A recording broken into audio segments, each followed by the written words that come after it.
E aí, meu amigo e minha amiga cartoleira, como estão vocês? Aqui quem tá falando, Gustavo, GSS Games na parada com vocês. E galera, tô eu aqui hoje, primeira rodada do nosso queridíssimo Cartola FC 2018, galera. Eu queria agradecer a todo mundo de antemão, antes de começar o vídeo, pelas mensagens positivas que recebi tanto no Facebook como no YouTube, desejando minhas melhoras, com dúvida onde eu estava. Sim, galera, eu tô vivo e vou voltar a fazer meus vídeos. Ano passado mesmo eu já tava melhor, porém me desmotivei um pouquinho com o canal, tive também problemas na faculdade e acabei parando com os vídeos. Tive também problema no meu microfone, que eu já comprei um novo. Agora, ano novo, campeonato novo, vou voltar com tudo, tentando ajudar todo mundo que é inscrito aqui no canal a mitar. Já tô pro aqui também e vou fazer ligas clássicas, ligas mata-mata no decorrer do vídeo. Vou explicar para todo mundo. E além disso, o vídeo de hoje também vou falar dos times, dos confrontos, quais que eu acho que tem maior probabilidade de você se dar bem colocando jogadores. E também vou falar do provável time que eu vou escalar. Lembrando que ainda falta 9 dias.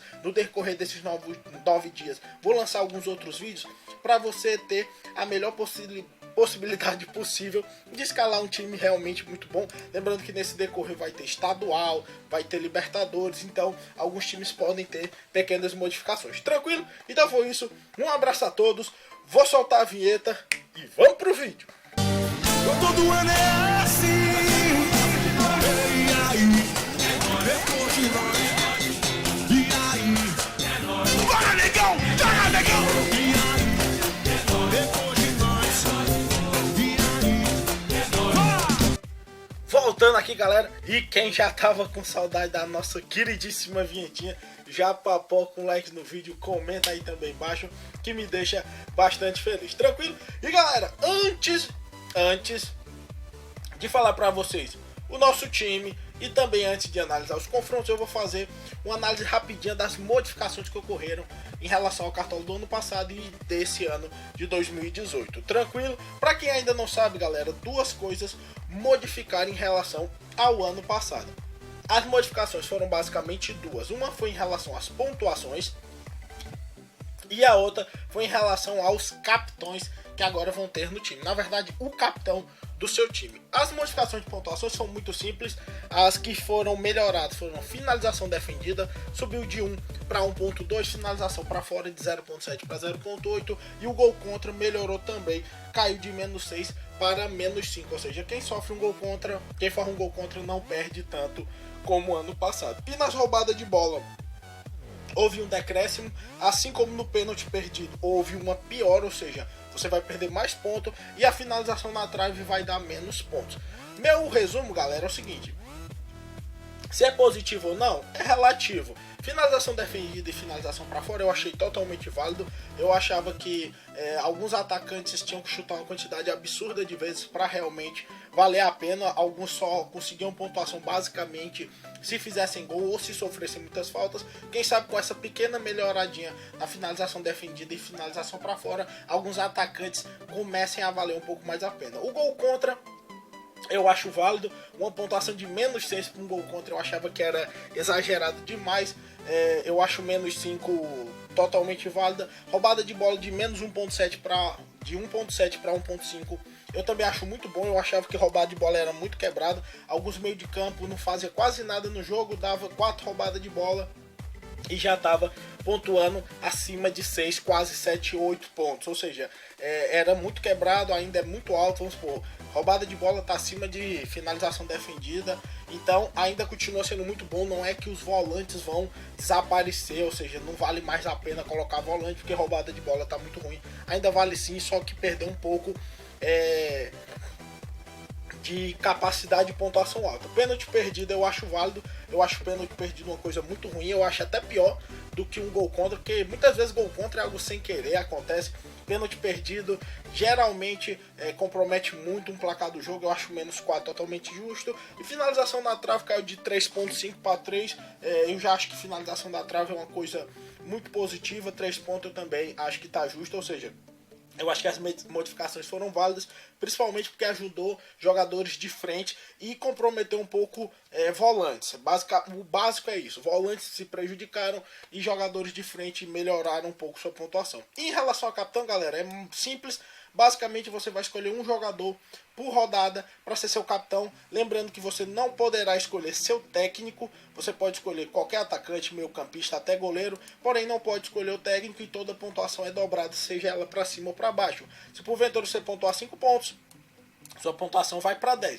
Se você pontuar menos 5, sua pontuação vai para menos 10. Ou seja, se porventura você fizer um gol contra, você vai perder 5 pontos. Se for seu capitão, você vai perder menos 10 pontos. Se for porventura um gol do seu capitão, na vez de ganhar 8, você vai ganhar 16 pontos. Aqui tá os scouts certinho.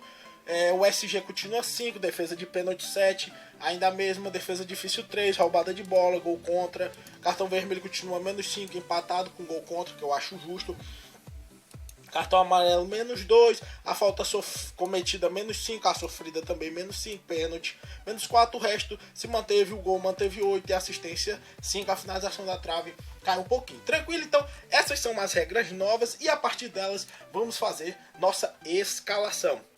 Analisando rapidinho primeiro os jogos, Cruzeiro e Grêmio, galera, confronto difícil, dois times que estão na final, o Grêmio já campeão, teoricamente tem que levar uma goleada do Brasil de Pelotas para não ser campeão.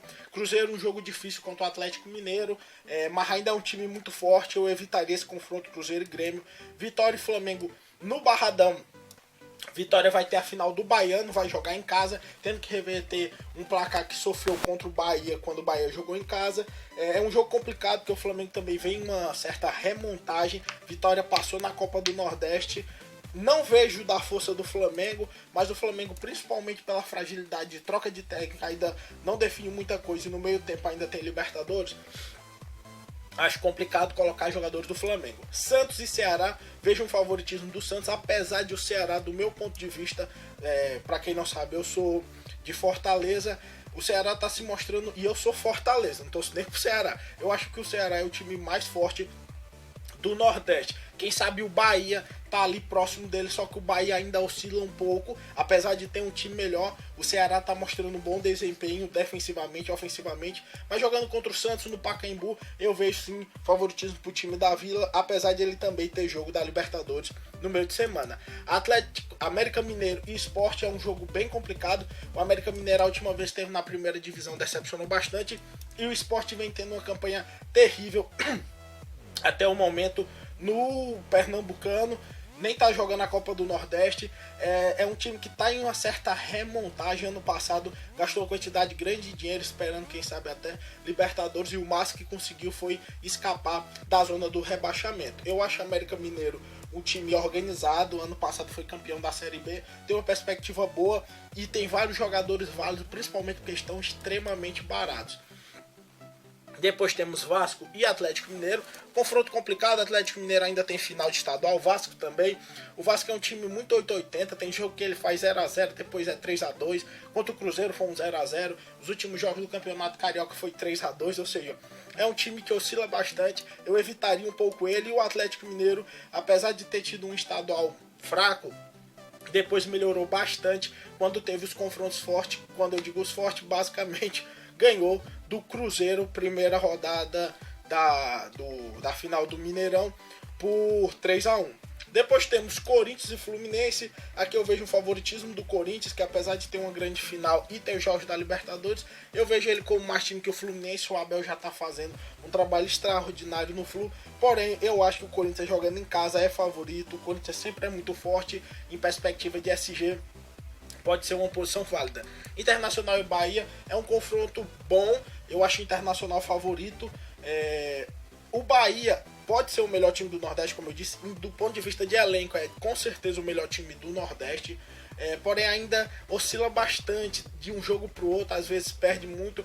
O Internacional também teve um baque grande por causa da derrota para o Grêmio. Não conseguiu passar em primeiro no Gaúcho. Pegou o Grêmio na primeira eliminatória, levou de 3. A sorte foi que depois conseguiu meter 2 gols no Grêmio, que deu um certo alento. Apesar disso, eu ainda acho ele favorito contra o Bahia, que vai ter o final de estadual.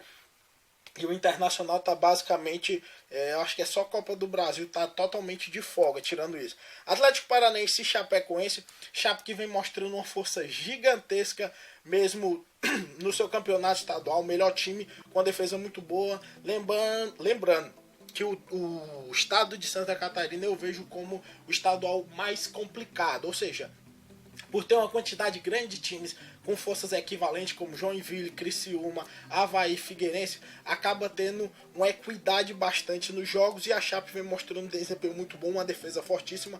O Atlético Paranaense é difícil de analisar porque o Atlético Paranaense joga com dois times, um no estadual e o outro no brasileiro. Então, no brasileiro não, na Copa do Brasil e também no brasileiro, ou seja, mal jogou com o seu time titular.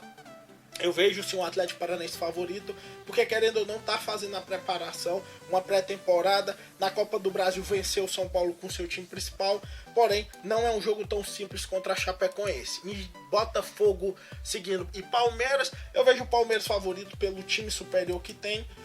Resumidamente é isso, o Botafogo, apesar de uma organização razoável, de ter eliminado o Flamengo, ainda eu vejo uma discrepância muito grande em relação ao time do Palmeiras. Resta saber se ele vai com o time total, visto que vai ter jogo no meio da semana contra o Boca Juniors pela Libertadores e antes ainda tem a final do Paulista. Depois tem São Paulo e Paraná Clube. Eu vejo o São Paulo levemente favorito, mostrou um grande desempenho na última rodada contra o Corinthians, apesar de ter sido eliminado. Técnico novo, é capaz de mostrar um bom trabalho. E o Paraná não mostrou nem sequer uma campanha extraordinária jogando no Paranaense. E a principal força do Paraná é a sua casa. Realmente, jogando em casa, o Paraná é muito forte. Porém, fora de casa, contra o São Paulo no Morumbi, eu vejo perspectiva muito baixa de uma não vitória do São Paulo, quem sabe até com o SG nessa rodada. E por isso, tá aqui meu time. O meu goleiro vai ser do América Mineiro. Principalmente, galera, que lembremos, time da primeira rodada tem que ser jogadores abaixo de 8 cartoletas. Não adianta botar mais caro. Mesmo que você ache que o cara vai imitar, eu não recomendo tanto você colocar jogadores mais caros, porque eles não vão valorizar, e se ele não imitar, ele vai desvalorizar, vai comprometer. Essas 3 primeiras rodadas você tem que pensar em valorizar. Por isso, goleiro do América, uma cartoleta lindo, como eu disse, o esporte não vem tão bem. América Mineiro é sempre uma incógnita, geralmente faz grandes desempenhos na Série B, quando sobe para a Série A acaba decepcionando bastante. Na lateral, Pikachu, eu acho o Pikachu ótimo, custa 8 cartoleta, ainda tá naquela nossa margem, porque o Pikachu joga como atacante, galera, meio ofensivo, atacante, e ele ainda arrisca ganhar o SG de lateral, apesar de eu achar que o jogo entre Vasco e Atlético Mineiro vai ser movimentado, e o Iago Pikachu ganha de todo jeito, porque se porventura ele for uma assistência ou um gol, a gente pontua. Se porventura o Vasco não sofre gols, ele também ganha um SG, ótima opção. Lisieiro, como eu disse, eu acho que o São Paulo tem uma perspectiva boa de SG, opção válida. Paulo André e Lucas Veríssimo, ótimas opções. A Chape também não tem um ataque tão extraordinário, apesar de marcar seus gols. A maioria dos placares da Chape é 1-0, 2-0. E o Atlético Paranaense eu acho que tem uma defesa sólida jogando em casa, apesar de ter sofrido gols pela Copa do Brasil. Paulo André e Lucas Veríssimo, que está sendo mais escalado, tem que ser mesmo. Santos tem uma defesa razoável, pegando o Ceará, que apesar de, como eu havia dito anteriormente, é um time que deve se prestar atenção, não é um time tão fraco. O Santos é favorito e tem chance de SG. No meio de campo nós vemos Rafael Veiga, Alisson e Maicon. Rafael Veiga, um meio ofensivo que jogava no Palmeiras. O jogo é difícil contra a Chapecoense, mas como eu já havia dito, Furacão para mim favorito. O Alisson dos Santos, jogador de lado, extremamente positivo nesse jogo com o Ceará. E o Maicon do Corinthians, que apesar de não ser um jogo tão simples, eu vejo favoritismo do Corinthians. E o Maicon, acredito que tá jogando um pouco mais adiantado no meio campo do Corinthians. Às vezes faz algumas finalizações, como eu havia dito, as finalizações estão dando melhores pontuações, então Maicon se mostra como válida. E no ataque, William Potker, Ailon e Arthur Gomes. Arthur Gomes, atacante pelos lados do Santos, uma opção totalmente válida. William Potker até vai ser meu capitão, uma opção também muito válida. Internacional pega no Bahia. E eu vou colocar o Ailon do América Mineiro, que é artilheiro do Campeonato Mineiro, junto com o Ricardo Oliveira, pegando o Sport, que como eu já havia dito, está um pouco fragilizado de técnico. Odair Helman, porque eu acho que o Internacional, juntando preço, que é o Odair tem bom, que é 5, e favoritismo internacional, o técnico do Internacional se mostra como a melhor opção. E de aí, que técnico, capitão, William Potker, né, galera? Porque eu acho que ele é o jogador, apesar de não estar tendo um ano muito bom, eu vejo que no Brasileiro ele pode sim melhorar seu desempenho. Quando jogou pela Ponte Preta fez muito, ano passado também teve um desempenho bom na Série B com o Internacional. Eu vejo possibilidades ótimas do Potker. O time ficou baratinho, 69 cartoletas, lembrando que estamos pensando em valorização e com o decorrer do dia podemos fazer algumas modificações, porque pode lesionar alguém, pode ter até troca de técnico, dependendo. Tranquilo? Então foi isso. Um abraço a todos, valeu a todo mundo. Queria dizer que a nossa liga mata-mata, para entrar, basta colocar o nome do seu time na descrição do vídeo com o técnico, tranquilo? E as nossas ligas clássicas, eu vou depois deixar o link na descrição para quem quiser entrar. GSS Games tá aberto para todo mundo, tranquilo? Um abraço a todos, rumo à mitagem e valeu!